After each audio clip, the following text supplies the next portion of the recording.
Olá, você que nos acompanha pelo Notícias Agrícolas, eu sou Letícia Guimarães e a gente começa agora mais um boletim para falar um pouco sobre o mercado do algodão, mercado esse que está subindo aqui no Brasil e também a gente precisa entender como que esse mercado está se comportando nos Estados Unidos, olhando para um início de safra. E para essa conversa eu convido então o Peri Passotti Pedro, ele que é consultor independente.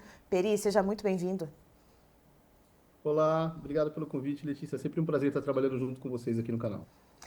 Prazer é todo nosso, Peri. E eu queria começar perguntando para você, começando então do hemisfério norte, depois a gente traz o assunto aqui para o Brasil, a gente coloca a lupa aqui, portanto, sobre a nossa produção algodoeira. Mas olhando lá para os Estados Unidos, eu queria entender um pouquinho com você como é que foi o início do plantio por lá, como que estão as condições e como que isso está mexendo com os preços lá.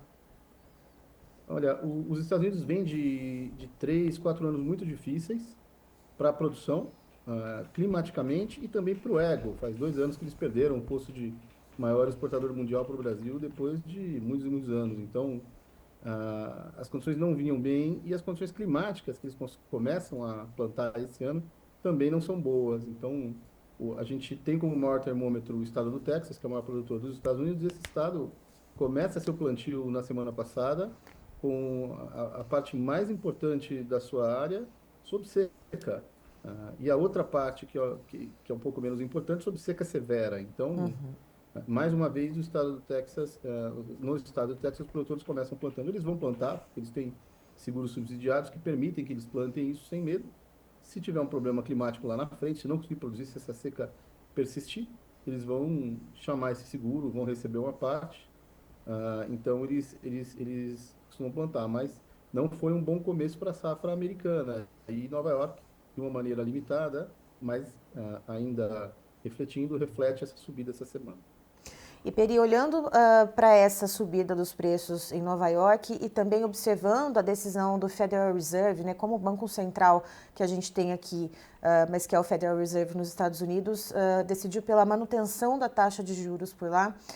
Como que isso também influencia, como que isso mexe com essas precificações e também futuramente como que isso pode abalar um pouco mais lá na frente?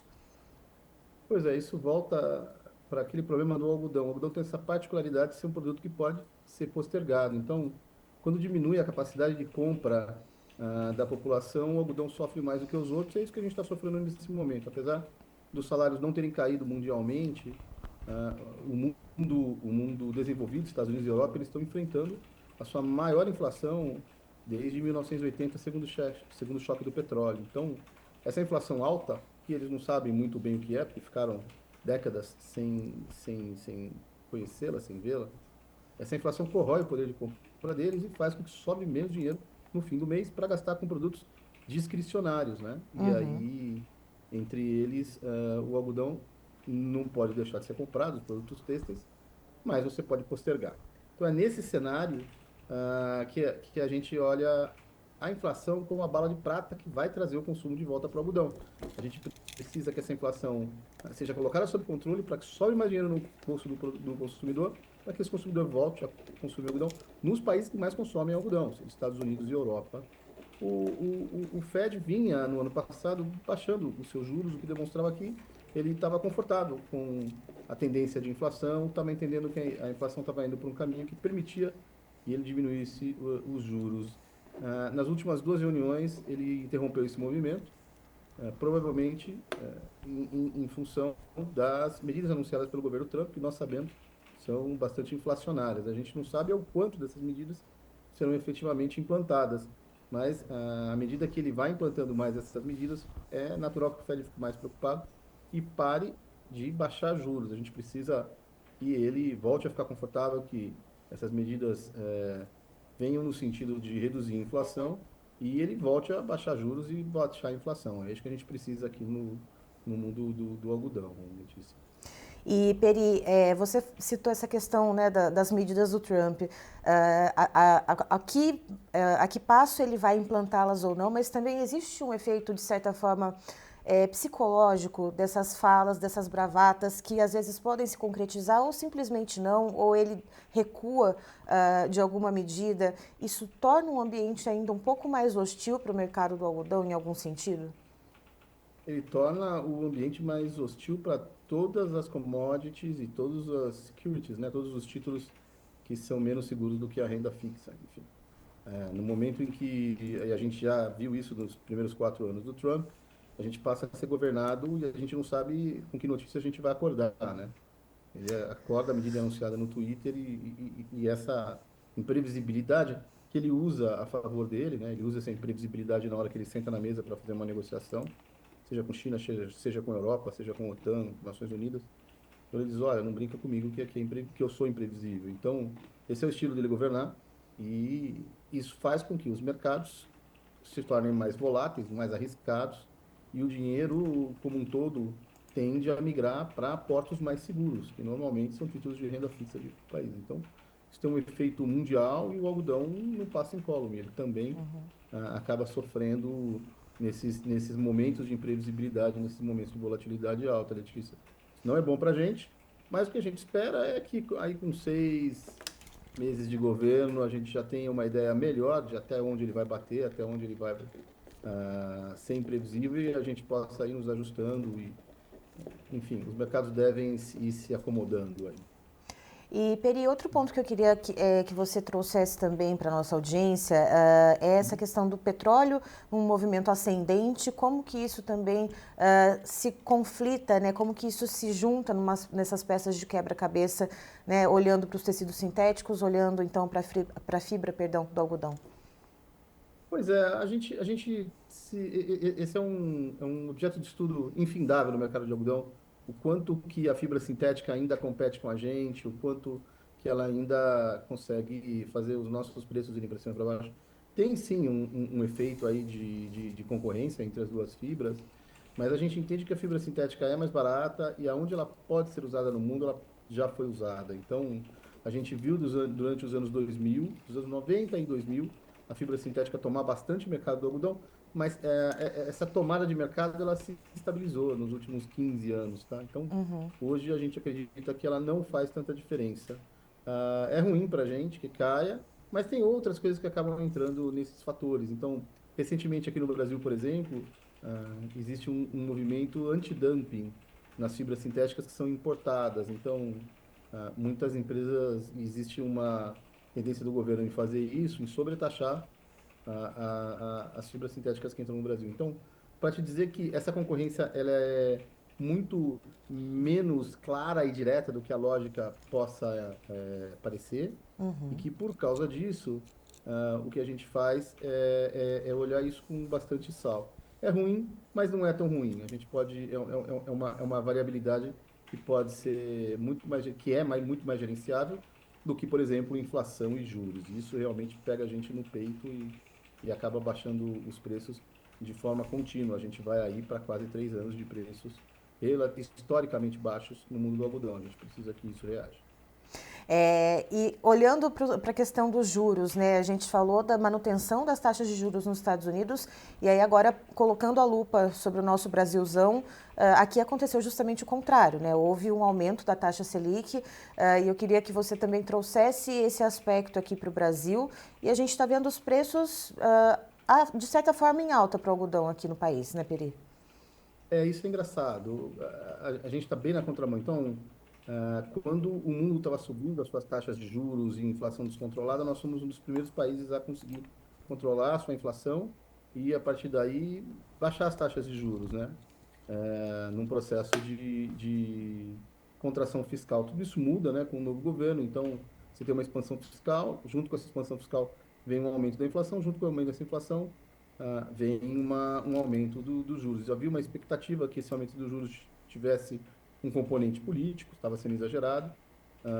Mudou-se, inclusive, hoje, hoje ou ontem, eu vi isso, o Haddad deu uma declaração nesse sentido, dizendo que existe sim uma vontade do presidente do Banco Central de mudar os juros, de baixar os juros, mas que ele ainda não pode fazer isso. Então, por um lado, a gente tem juros mais altos aqui no Brasil, mas isso está sendo mais do que compensado por um crescimento da economia. Então, se você olha o balanço das empresas, das maiores vendedoras de varejo do Brasil, sejam elas Renner, C&A, essas empresas, elas demonstram vendas robustas. E essas vendas robustas vêm de um aumento no crescimento da base monetária. Esse crescimento vem de uma maneira sustentável por ganho de produtividade ou vem de uma maneira inflada pelo gasto governamental?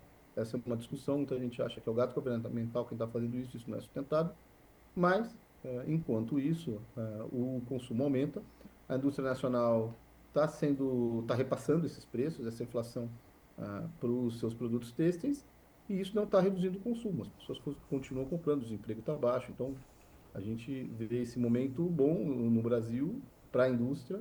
As fábricas continuam comprando e os produtores têm se aproveitado disso. Os estoques que têm ficado têm sido direcionados para o mercado interno, na medida que eles pagam mais do que o mercado de exportação. Isso funciona uma parte pequena da nossa produção, isso funciona para 15% da nossa produção, não é isso que vai salvar a lavoura. Mas nesse momento que a gente tem menos de 10% aí para ser vendido, da safra de agora, que acaba em 3 meses, né? Isso tem ajudado.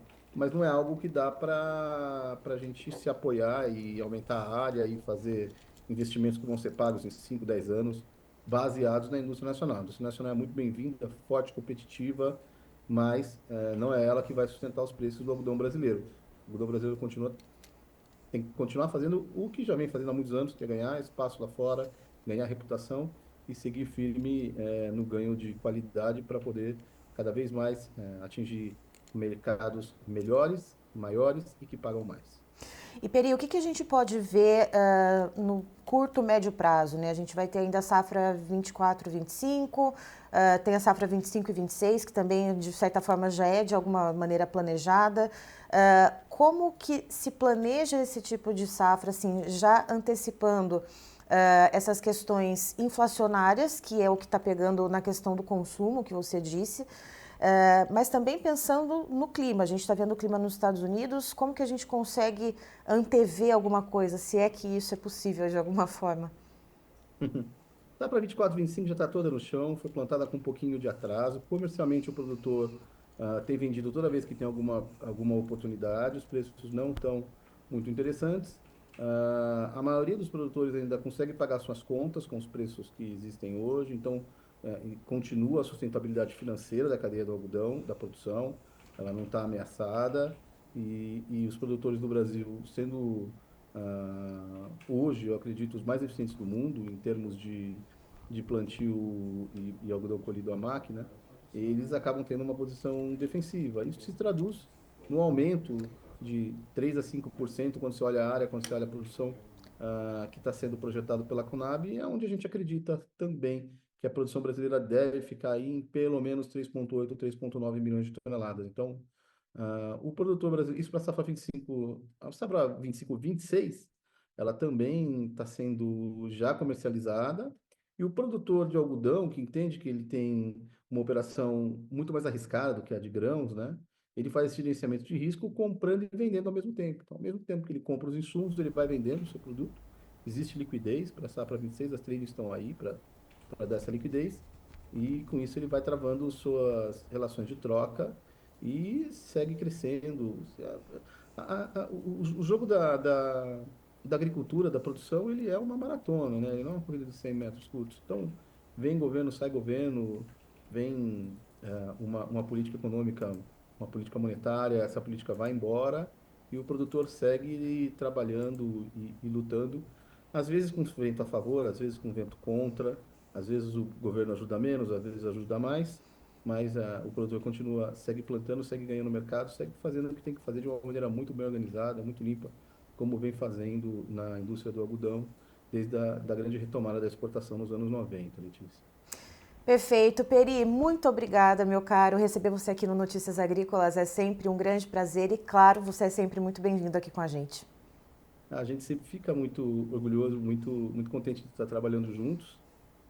E aonde a gente estiver, hoje eu não estou no meu estúdio, no meu escritório, mas aonde a gente estiver, a gente vai parar o que está fazendo para conseguir trabalhar juntos. Muito obrigado pelo convite. Uma super sexta-feira e final de semana para vocês aí. Amém, que assim seja. Tá aí, estivemos então com o Peri Passotti Pedro, que é consultor independente, nos trazendo as informações a respeito dos preços em alta para o algodão, tanto aqui no Brasil como nos Estados Unidos, os dois principais produtores e exportadores da pluma. Aqui no Brasil, os preços estão em alta porque a gente tem ali pouco menos de 10% da pluma que foi ali da safra anterior ainda para ser vendida, produtores ali se mantendo firmes nas ofertas e o consumo interno fluindo muito bem, obrigada. Mas não só de consumo interno que se vive o mercado de algodão. E para o mercado externo, para os Estados Unidos, segundo o Peri, o que está mexendo com os preços por lá e colocando esses preços mais para cima é a questão do clima. O Texas, o principal estado produtor de algodão por lá, sofre com uma seca bastante intensa que já prejudicou o algodão desde o plantio e, portanto, então Nova York já precifica isso. Eu encerro por aqui, já tem mais informação para você. Notícias Agrícolas, informação agro relevante e conectada.